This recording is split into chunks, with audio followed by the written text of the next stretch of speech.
Happening today, we are hearing from the former FedEx driver who says he was shot at by a father and son in Brookhaven. It happened back in January 2022.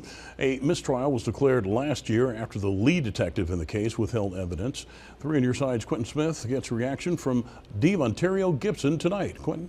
That's right, Howard. Gibson is hoping he gets a fair trial and that the men charged with shooting at him are held accountable. But he says there's only one thing he believes the Brookhaven Police Department is purposely trying to ruin his case. However, the police chief is now pushing back on those claims and says the department is not doing anything to jeopardize this case.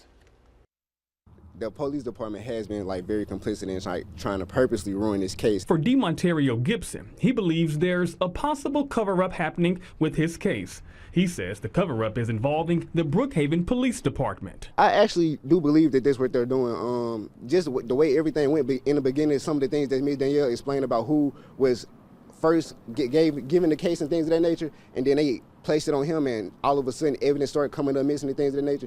It's obvious. In January of 2022, while working as a FedEx driver, Gibson was shot at as he was delivering a package in Brookhaven.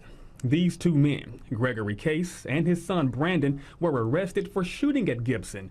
They're charged with attempted murder and shooting into a vehicle. When the case went to trial a year ago, a judge declared a mistrial because Vincent Fernando, who's the lead detective on the case, withheld evidence. Well, since that time, it's been revealed that Fernando has turned over even more evidence, including body cam footage that he did with one of the suspects.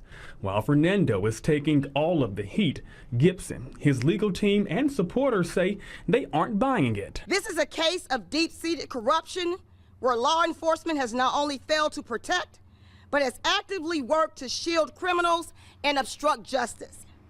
The entire Brookhaven Police Department must be held accountable for their role in this miscarriage of justice. Danielle Holmes is one of the supporters standing alongside Gibson. She accuses the police department of trying to use Fernando as a scapegoat. Lead investigator Vincent Fernando, though thoroughly documenting the evidence, was denied access to critical evidence, critical information by the department's IT staff.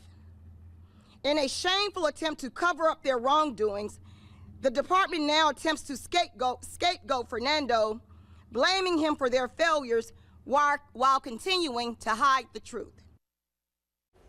Now, we reached out to Brookhaven Police Chief Kenneth Collins. He refutes those claims and says his department has not and is not purposely withholding evidence in this case, saying we're doing all that we can for this case. Why would I want a kid that was shot at doing his job? Why wouldn't I want justice?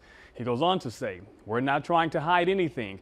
I don't know of any detective I have that would willingly hide evidence. Earlier this month, a hearing was held on whether Fernando's testimony should be dismissed in the upcoming trial since he did withhold evidence. A judge is expected to make a ruling on that decision tomorrow. Quentin Smith, 3 on your side.